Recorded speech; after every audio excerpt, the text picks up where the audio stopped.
You're listening to How to Get Away with Shakespeare with Jane Fox and Gabriel Vega. Starting now. Okay, let's do this. Do what? Our podcast.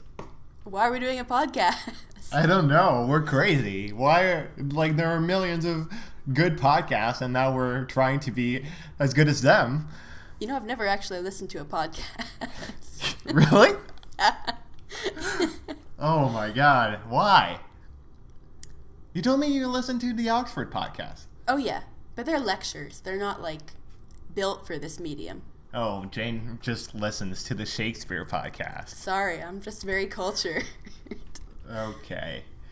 Well, I guess we're starting a podcast on Shakespeare. It's How to Get Away with Shakespeare. How to Get Away with Shakespeare. You got me there.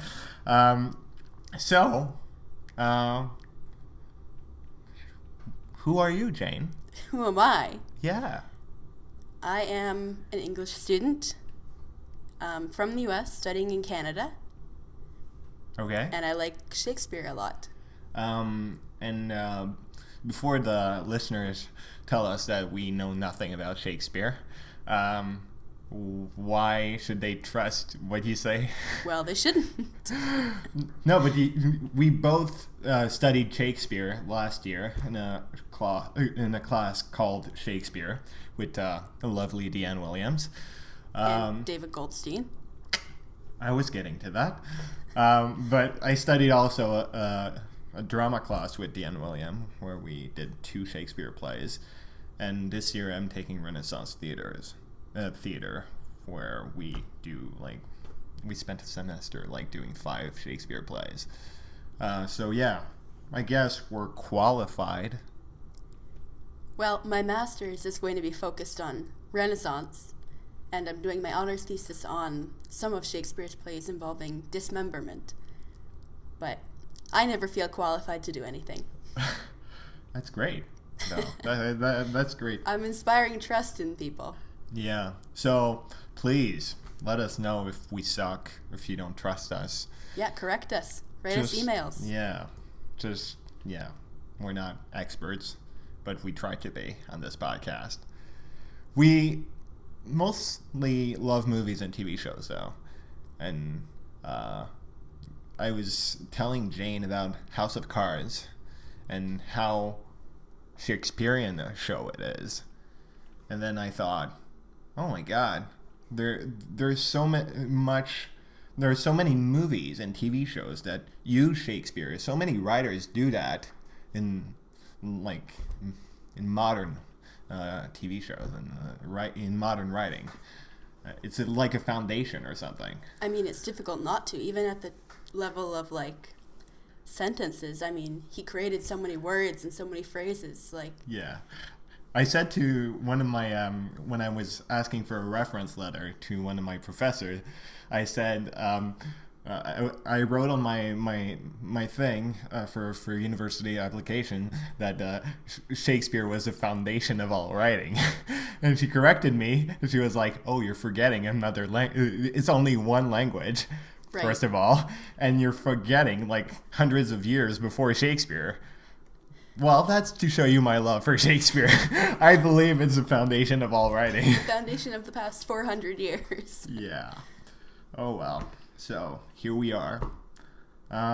So, our show is basically, if you're a fan of Shakespeare, total nerds like we are, or if you're simply curious about how the hell Shakespeare is in Westworld, Breaking Bad, Sons of Anarchy, The Lion King, Star Wars, etc., then this show is for you.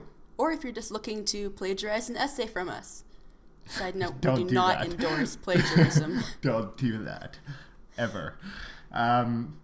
It's not only a show about Shakespeare, like we said. It's a show about for people that enjoy movies and TV shows. Yeah, I didn't tell you about my background. So basically, I'm a university student like Jane. We both go to York. I'm also from Montreal, so you might hear my weird French accent at times. please write us an email if you don't like it, or if you want me to be careful with my words, the way I speak on this podcast, because it's a podcast.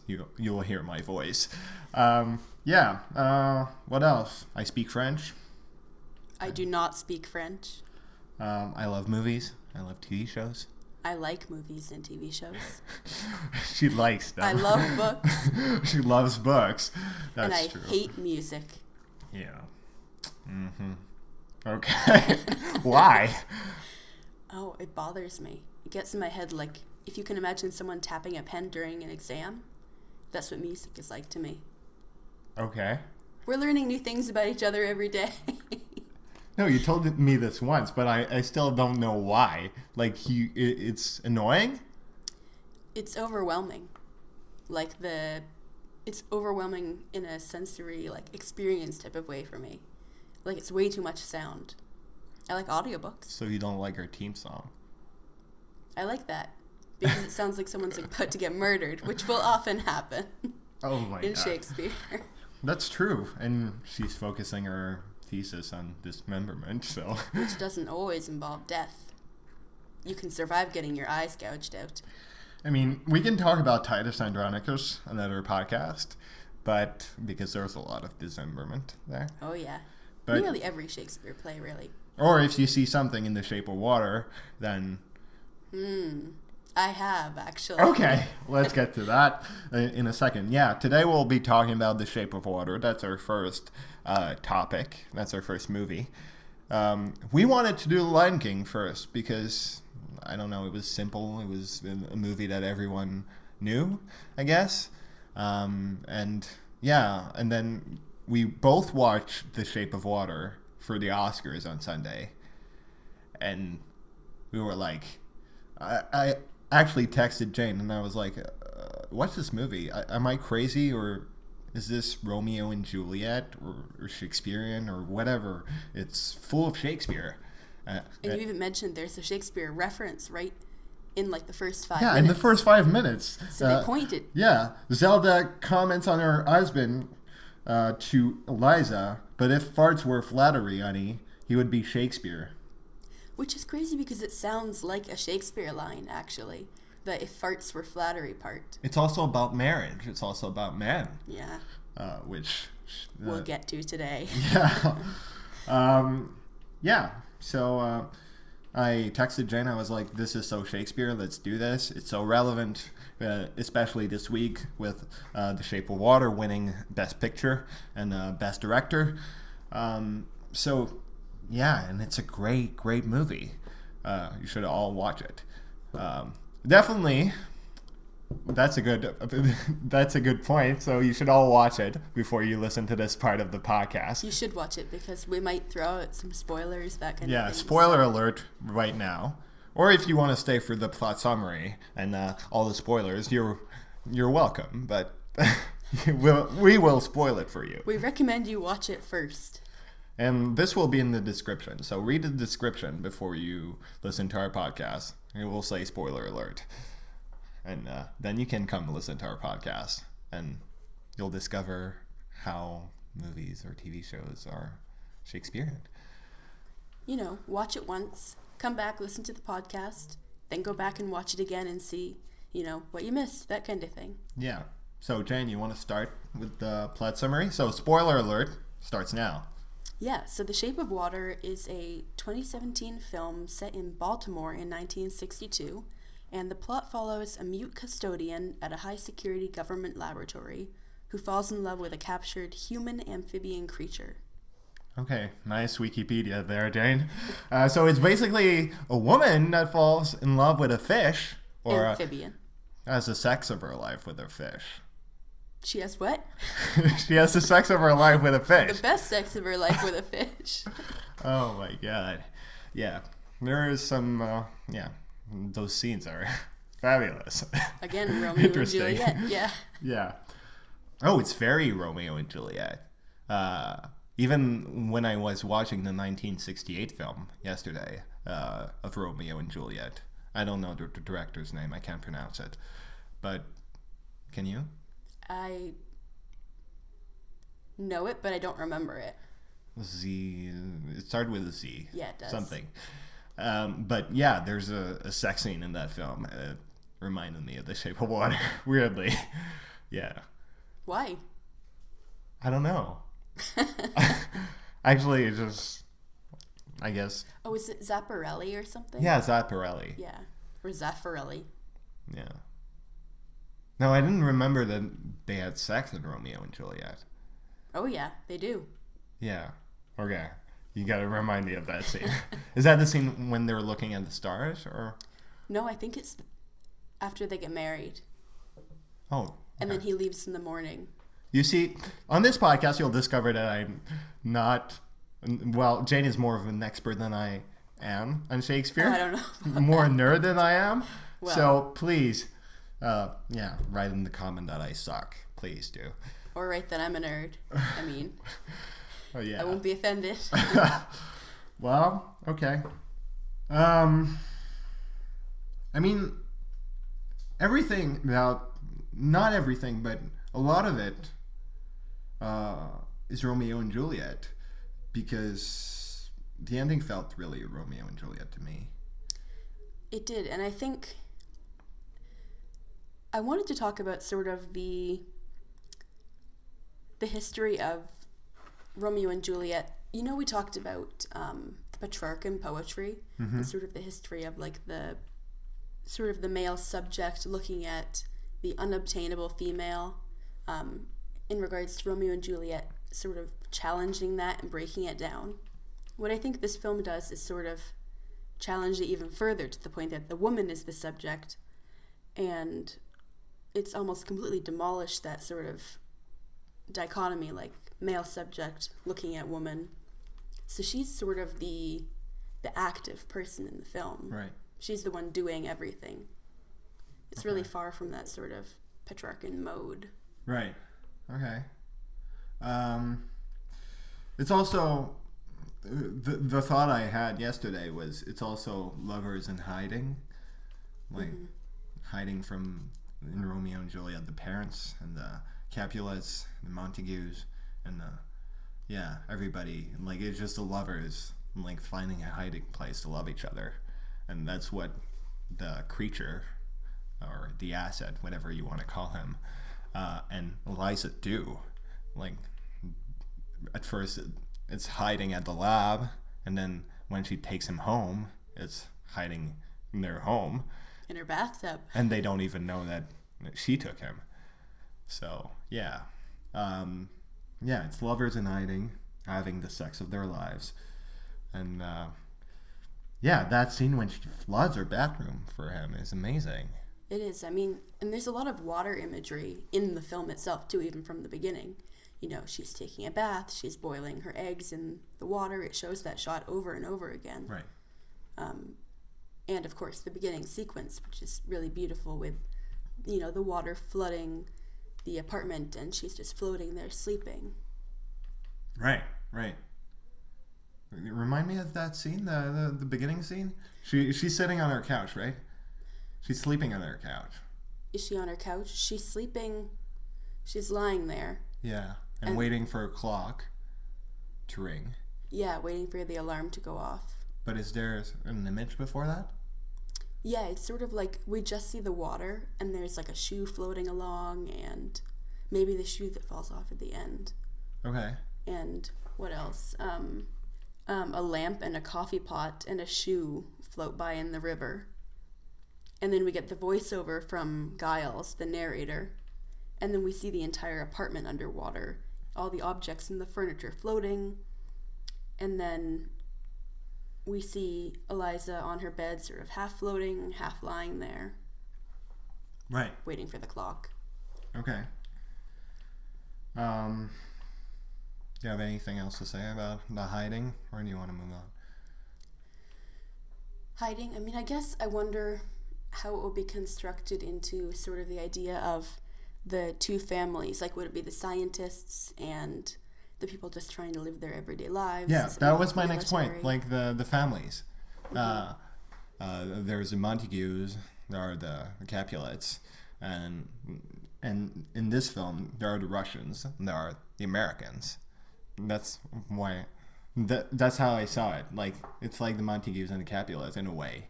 That's interesting because I was looking at it in terms of like the military scientists and sort of the people living their everyday lives. Like Eliza, at one point, Strickland says, "Oh, just the cleaning ladies. Why am I talking to them?" As though they're completely separate.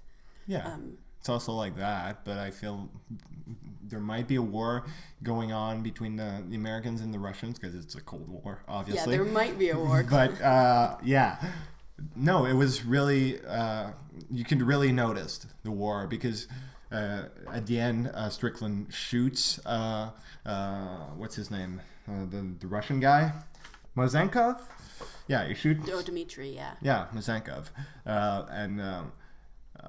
Yeah, it's kind of like the war in the street like, between the Montague and the Capulets, like the Americans shooting the Russian.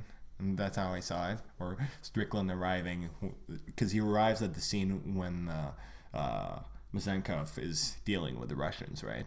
Mm-hmm. But then I guess, which family does the asset belong to? It belongs to the gods, but I don't know. No, but it's not like literal to Romeo and Juliet. They're just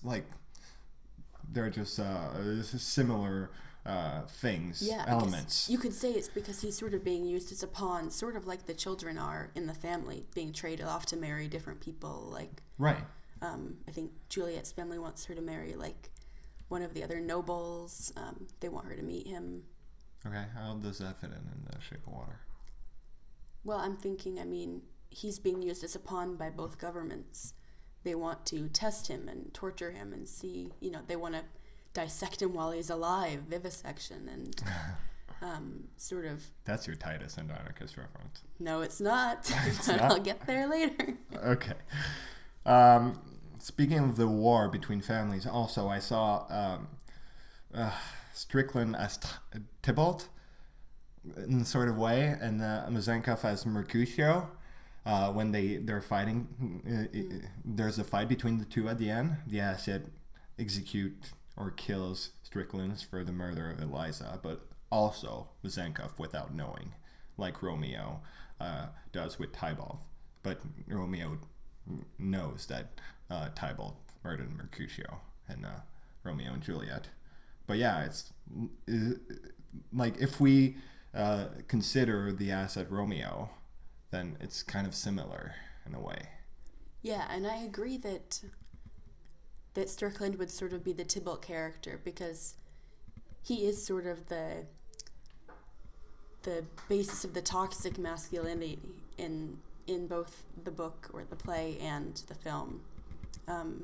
A lot of what happens in Romeo and Juliet is sort of this idea as evil as a trait that can be spread through a group. It's a toxin, it's toxic, and it can be passed to other people. And I think that's a lot of what was happening in the military in the Cold War, that it's sort of that mob mentality almost of evil, Mm-hmm. Everyone's getting together to torture him. Right. Yeah. So do you consider the asset Romeo or Juliet? That's where it gets difficult. There's a quote from some 17th century writer who says, "Love turns men into women," which I think sort of applies. Definitely applies to Romeo and Juliet. But if we look at that fight scene, like the asset killing Strickland or Romeo killing Tybalt, or whatever you want to call him, it's kind of a Romeo vibe. But then when you look at the movie as a whole, is the asset a Romeo or is he a Juliet? Because he's a god too, and isn't she high up in her family, Juliet? Like royalty or something? I don't think they're royalty. I think they're both noble families. Right. But what I see it is sort of they're both Romeo, they're both Juliet. That's what makes the film interesting, is that it's saying, no more of that, this is the manly thing to do, this is the womanly thing to do. Right. And so I was talking about the ending earlier. Both the asset, and Eliza get killed or die at the end. Then the asset wakes up like Juliet. That's where it gets interesting. Like Right, Juliet. because he can heal himself, yeah. And then kills Michael Shannon's character, so Strickland. And then goes into the water with Eliza and resurrects her. Or so we think. And I'm not sure about that part. You know, I think there's a reason the phrase watery grave exists. Yeah. And it's because a lot of the time, I mean, water can sort of be a place of death and decay. So I'm not sure. But it could also be, you know, it is the source of life in some ways. So I'm not sure about the ending. Yeah, it felt to me very much like Romeo and Juliet, because both lovers die or like disappear from the world. Yeah, they don't die, but they're not in the war between the families anymore, or the war between the Americans or the Russians or the maids and the military.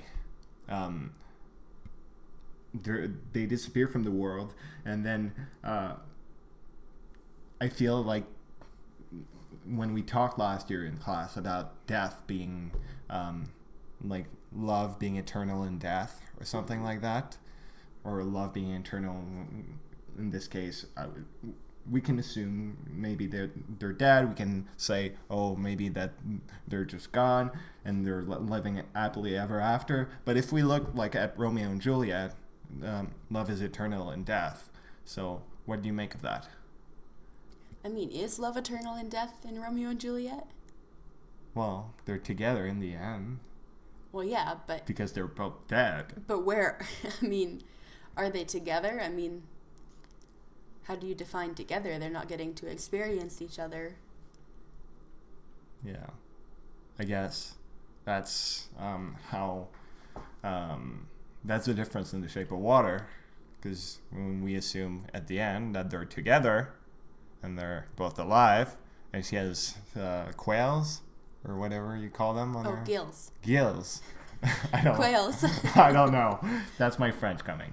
I don't know the word. Yeah. From her old injury, right? Yeah, from that made her mute. Right. Yeah. So, what was our point? What was our point? We were talking about water as sort of, like, was it, did they die? Yeah, did they die? And that's the difference between Romeo and Juliet, because in Romeo and Juliet we know that they're dead. Mm-hmm. And then... Though there is a statue of them put up. Yeah. That will live forever, so their memory will live on forever, I guess. Yeah. Okay. But in The Shape of Water, we know that they fell into the water, but we don't know what happened to them. I mean, I think we're made to believe that they live because the narration comes in and says, I'm sure they lived a long and happy life together, but... Yeah, that's also Romeo and Juliet, because at the end, I don't know, you got your book there, but we got to play, dear listeners, in front of us. The end line, let me just see this. So it says, "For never was a story of more woe than this of Juliet and her Romeo." And then, in The Shape of Water, we have, "If I told you about it, what would I say? That they live happily ever after? I believe they did. That they were in love? That they remained in love? I'm sure that is true." It's kind of similar in a way.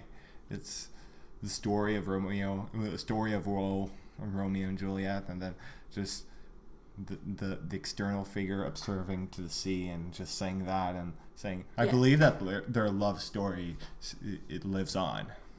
It's sort of an unnatural ending because even though we're looking at them, the two main characters, and neither of them speak, which is something else really interesting in a film,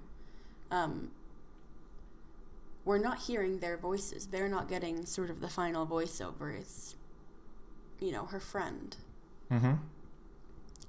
Yeah. And I think that's another thing sort of to do with the passive versus active characters in the film, that it's sort of about who's speaking first, who's making the first moves, but neither of them have that ability to, express through language. Right. Also, there's the nurse and the friar. Nurse and the friar. Yeah.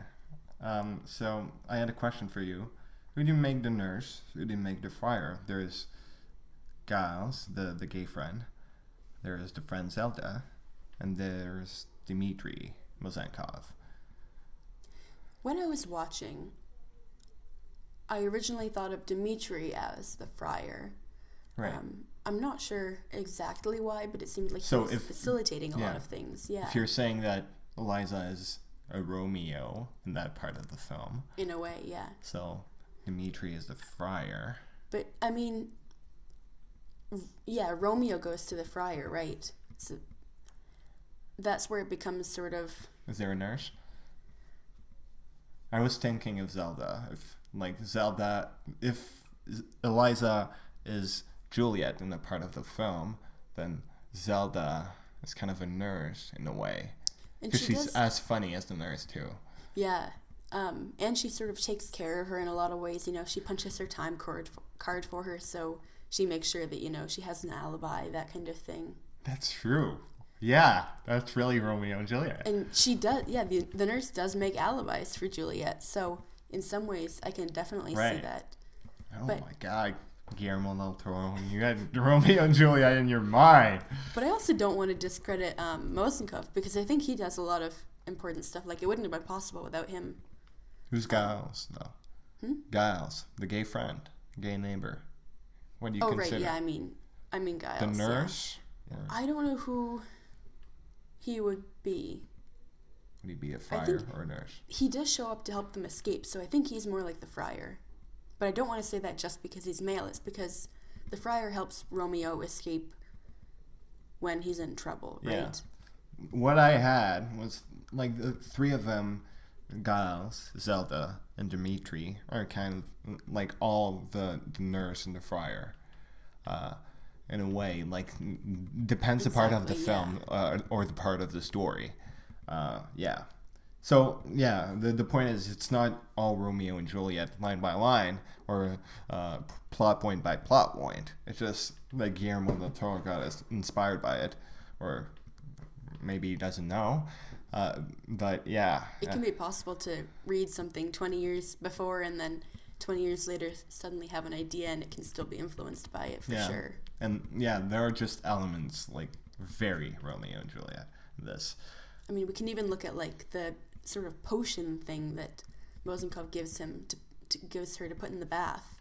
And yeah. Like I was thinking that. Yeah. Yeah. That's why I was thinking Dmitri Mosenkov as the friar. Yeah. Because it's sort of, creating sort of a space for the human amphibian that otherwise he wouldn't be able to survive. Right. But it's sort of the opposite of what happens in Romeo and Juliet, because they're getting the fake poison, and this is something that's meant to help him, keep him strong. Right. I also saw something, because in our classes we talked about the difference between the pastoral and the court world. Mm-hmm. So if we're saying that the court world is the military, the lab, mm-hmm. and then the outside is the green world or the pastoral world. I felt like there was something there with the creature, especially because he has more power in the green world than he has. Yeah, he goes hunting. Yeah, than he has in the military, because he's chained up. And let's be fair, if he wasn't chained up, he would have eaten more fingers. Oh yeah. No, he's able to heal himself, like really godlike when he's out in the outer world. So yeah, I think that makes sense. So the point in our class is, so if you haven't studied Shakespeare, the point is that the green world, when there's a difference between the green world and the court world. When you go into the green world, elements changes. You're usually more free. There's usually some reconciliation in Shakespeare. There's usually something happening in the green world. One really interesting thing, actually, in the play, in the movie, would be in the green world. Often there's very strict sort of social structures. For example, like when he says Right. the cleaning ladies, why am I talking to them? There's very set, she has to follow his rules. She can't mouth off to him, though she sort of does at one point, and she almost gets punished for it. But then once you get into the green world, I mean, everyone has pretty much equal power there. The only reason he has more power is because he has a gun. Right. So do you want to just to finish on the green world, just explain, like give an example from Shakespeare, like in Midsummer Night's Dream. That's the best example I can think of. Yeah, Midsummer Night's Dream is a great example where they go into the forest and everything starts to shift, relationships.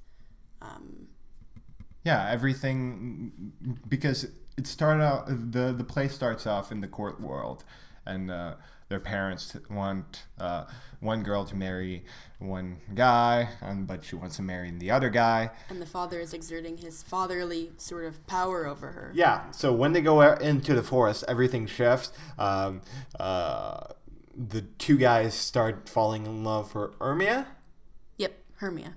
And then, the fairies and everything, they try to fix it. But in the end, the forest fixes everything.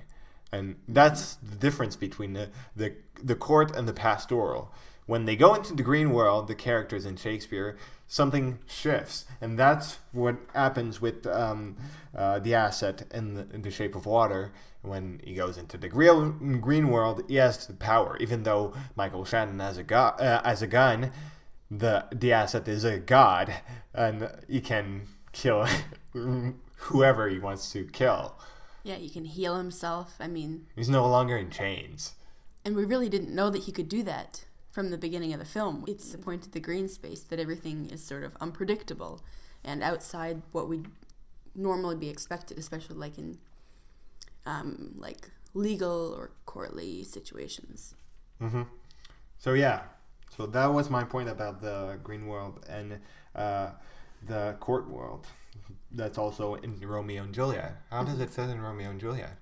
I think it's sort of the apothecary is the green world in Romeo Right. and Juliet. So it's sort of the space with all these plants, potion making by the friar. Yeah. But there's also the garden in the balcony. How which is does sort it of shift another- though? Because we're talking about power in the shape of water. Does it shift in any way when they go into the green world? Their love is like they can be with each other when they go into the green world, right? Romeo and Juliet. You mean like in Because the... when they get married, they're in the green world because they're with the friar or something. They're away from the court world, we can say. Yeah, definitely. I mean, it's there that they're given the ability to...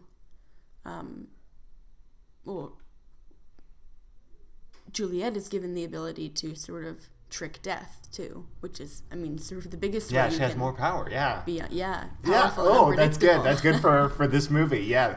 Though, so she's the asset in that moment. Yeah, I mean, he can trick death by healing himself. He got shot in the heart, but he just waves his hand and it's all gone. Wow, Guillermo. Wow. Wow, Guillermo. I was also thinking, because we were talking about the difference between the lab and the real world, or the non-military world. Mm-hmm. And I was also thinking when the asset was in the lab, he was also sort of a Caliban figure in The Tempest. He's a slave. Sort of a slave, sort of a like prisoner, yeah. like Prospero and Caliban. The relationship between Strickland and the asset is kind of similar, because Prospero is like a master, and then Caliban is the slave, and then there's the power dynamic in there. And when the asset is in chain, Strickland has the power. Right, and I mean, Well, sort of in the beginning, like, if we know that, I think it mentions that the people who lived in the area with the asset worshipped him as a god. We're also told in The Tempest that Caliban was set to inherit the island from his mother, and he would have if Prospero hadn't shown up and started, using him to get all the knowledge, and then all of a sudden using his magic against him and punishing him. Right. And Caliban's also the other colonial power, and Strickland is also like this sort of like, it's also the relationship between the American and the Russian. This movie is colonial power. It's not directly colonial power, but I feel like it's the same dynamic. But especially with the asset, like it's a creature from another world, like the Western society versus the Eastern society, or the rest of the West versus the rest. Right. And so the Western man versus the other. Yeah, and I think something else that you brought up briefly that I also wanted to touch on was the idea of language being used to other someone. So, I mean, throughout the film, people sort of see Eliza as different from everyone else because she's mute. And the other, there's even a point where Strickland says, I can't tell if you're begging or if you're screaming, or, I think he says, like, or just, I don't know, like threatening or something, because the creature just keeps making these screams, like these sounds that are not human speech anyway. And there's the question of sort of, the power through language or the power through sound or silence, which comes up in Romeo and Juliet also, and in The Tempest especially, because Caliban is taught to speak when Prospero arrives. That's one of the gifts he gives him. Right. And speaking of the mute thing, there's also, it reminded me of in King Lear, when Cordelia refuses to stay silent, and when Eliza tells him to F off, or tells him to I love that. F himself, Strickland. She just makes signs. The mute. How do you call that? Sign language. Yeah, sign language. And then she just says, like she tells him to F off, but her friend Zelda says, "Oh, she's just thanking you. You're a good man," or whatever. Thank you. Yeah. Yeah, it's a great moment. But she reminded me of Cordelia in King Lear, because she refuses to speak, but there is more in the visuals than the verbal. Though, I mean, in a way, Cordelia does use her power to speak, to say, "I'm not going to praise you," but she is still using her voice, which I think maybe could be similar to the point in the movie where, Eliza starts singing. Right. That very odd scene. That reminds me actually of Ophelia and the Jailer's Daughter, Ophelia and Hamlet, and the Jailer's Daughter in Two Noble Kingsmen. These women sing because they don't have a voice in the real world, in the patriarchal world, in the world full of men. In the court world. When they sing, they have a voice, they can express their opinions themselves. It's also like the task in Merchant of Venice, when, is it like Bassanio goes to court, what's her name? What's the lawyer woman? Anyway, he goes to court. Portia? Yes, he goes to court. Bassanio goes to court Portia, and she gives him the task where he has to pick one of the three casks, like the one of gold, silver, or I think bronze or something. Mm-hmm. And then the music she plays is all about sort of the one that isn't looking the most attractive, having the most wealth inside of it. So she's not speaking to him, but the music that she has in the situation is sort of a way that she gets power. Right. Okay. Yeah, so music gives them power. That was my point. Mm-hmm. When they're mute, they don't have that kind of power to speak or to say what they believe in, to stand up from themselves. And then there's more standing up in the verbal, in the visual. for Eliza in that moment. But when she sings, it's even more powerful because now she can do whatever she wants. She has the power. And yeah, it's a song give power to people. Yeah, I mean, it sort of creates this whole other world for a moment where they're sort of, dancing along. And I think the reason that the two characters do have a lot of power together is that they're both sort of othered by their inability to speak, and that's why they come together in that way. Right. Yeah. The asset cannot speak either. Mm-hmm. And yeah, they're both outsiders. And they find themselves. Like Romeo and Juliet, though. They're both outsiders. They don't care about the war between their families, in a way. Right. They don't really hold that grudge, yeah. Juliet's like, oh, I don't care if he's a Montague. Well, Juliet says, I mean, why does your name have to be Montague? A rose by any other name would smell as sweet. You'd still be Romeo. No matter if you were a Montague or some other family, It doesn't define you. Yeah, so they're two people who love each other, who are both outsiders, and they don't care about the war between the Americans and the Russians or whatever it is. They just love each other. Yeah. Mm-hmm. I think that's really similar to, love is stronger than everything. It's really similar to Romeo and Juliet. It is. And a lot of the stuff that tries to break down the relationship is, in addition to sort of the toxic masculinity, is the violent sexuality. I mean, Strickland, Is that your Titus Andronicus? Well, okay, you want me to go into the Titus Andronicus part? I feel what were you saying? For that. What were you saying? I just heard violence and it you figure I'm going to talk about dismemberment? No.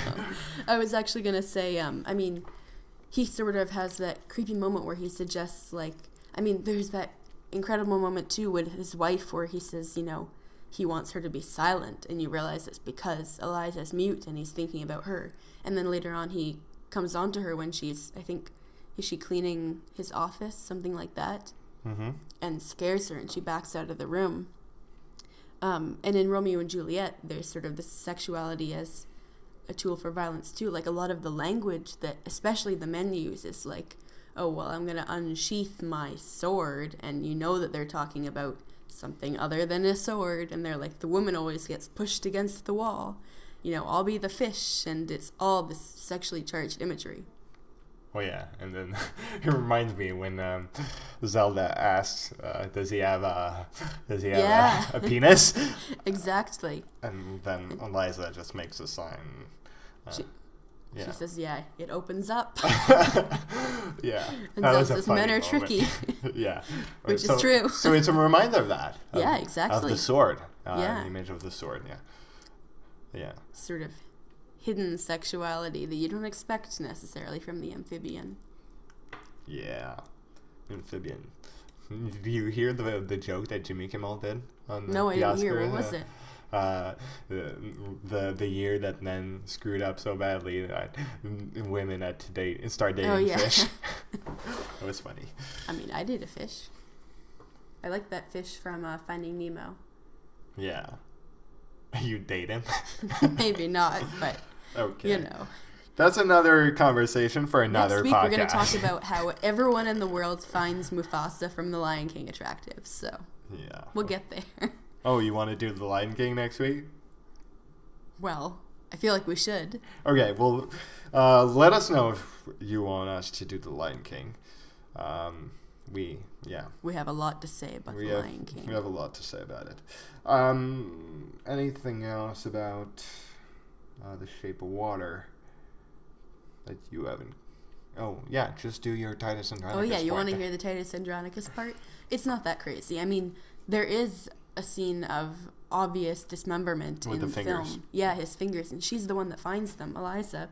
So this thing happens to him, and, we see it sort of getting, infected, becoming grosser and grosser throughout the film, other people are visibly disgusted by it.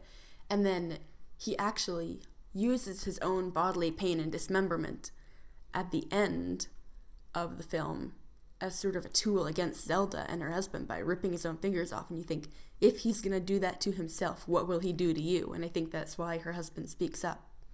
because they see him do this terribly painful thing.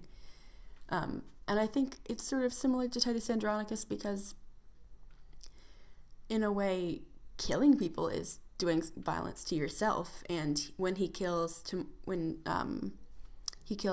sons, when Titus kills Tamara's sons, he's doing violence to himself, but also, cutting them up, baking them into pies, feeding them to her. And it's that terrible moment where you realize, what human beings can do. Right. Okay. So, yeah, good point. Thanks. Yeah. And you see dismemberment everywhere, and you think Titus. I see Titus. No, I see Titus too. I see dismemberment everywhere. Yeah. Every book, every film. Read her thesis. Read my thesis. She's telling you to read her thesis right now. It will not be published. Oh, okay. We'll discuss that later. Oh, well, maybe it will be. I don't know. She's a great writer, everybody. Oh, thank you. Just read her work. Okay. Well, you should also read Gabe's screenplays. Oh. They're available on a site. That's very kind. GabrielVega.ca. That's very kind. Insert website. Insert shameless ad. Okay. Anything else about the shape of agua? I guess there's also the connection between the dance in the beginning where Giles and Eliza are dancing, and then there's the party in Romeo and Juliet. Right. Okay. That's and good. Romeo and Juliet is sort of built around this dance structure where the two of them are sort of. It's also like poetry where the two of them are interacting, like that in terms of the formal structure. Right. Yeah. And that's when they first meet and they dance. Right. Yeah, and then throughout Romeo and The Juliet. Shape of Water, we see different dances going on, And she dances with the creature too. Yeah, and in her sort of vision, they're dancing, and at the end, they're sort of vision? in What do you mean? Or when it goes into that the scene with the music and everything, and she's singing. Oh, and it right. Goes into Yeah. that odd scene. Doesn't she dance in the bathroom too with him? I think so. Yeah. Okay. So, And of course, the ending, sort of the tableau there of the two of them embracing, sort of looks like they're in the middle of a waltz. Or I don't know what these dance terms are. Could it be a waltz? Could it be a tango? I don't know. Yeah. We're not dance experts here. No. Well, I'm not. Though our university does offer a PhD in dance, if you're interested in that. Plug for York. Yeah. Okay. So, yeah. I have one more thing. Yeah. Okay, and then we'll end our podcast because they've been sitting with us for too long. Yeah. Just that it's really interesting that Guillermo del Toro said that, for the first time he was putting in his movies the stuff about love and sex and where we're going. And to me, when you say where we're going, that means all humans and we're all headed to death, the grave. So to be cheery here. But that's the Romeo and Juliet connection, right? Where they're going, where we're all going. Yeah. Eventually. So is love stronger in death? Let us know in the comments below. Not in the comments below. Write us. Yeah, actually. write us an email. So we've been telling you to write us. So here's the email address where you can write us. It's howtogetaway@gmail.com. howtogetaway@gmail.com. Or you can reach us on Twitter at VegaGabe or and at Jane the Fox. And I'm always on Twitter, so I will get right back at you. Send me a message there. It's Jane the Fox, like THE. Yeah, so if we made a mistake, if there's something we missed, please let us know. We like doing these podcasts. Yeah. Well, it's come our first one, us. but come argue with us. Like I dare you. Yeah, come arguing. Do whatever you want. Ask us on dates. Whatever. Jane has a boyfriend, but ask us on dates. Everyone go for Gabe. Ask me on dates. Yeah. If you have an idea for an episode, if you have also a movie that you'd like us to consider or a TV show, we'll do TV shows too. But we will not do music. Do Well, not well, send nah. music requests because Jane I hates will music. find you and I'll punish you, probably with dismemberment. Okay. No, she did not mean that. Nope. Also, I think we'll post this on Friday. And there will be a new episode every Friday. So you can check iTunes for that. You can search How to Get Away with Shakespeare. We'll also be on SoundCloud, on Spreaker, and maybe somewhere else once we figure out how popular podcast is. So if you like this podcast, please send us an email. All right, so to end, we have a quote from Romeo and Juliet. So we'll always end in the quote, I think. Let the author speak, you know. I think this is appropriate for the end of the podcast, especially this quote. So, Jane, please do me the honor. Good night, good night. Parting is such sweet sorrow that I shall say good night till it be morrow.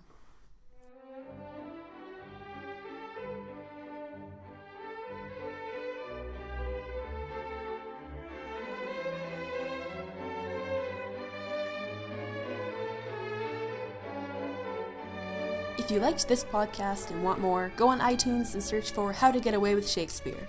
We're also on SoundCloud, Spreaker.com, and YouTube. Again, thank you very much for listening.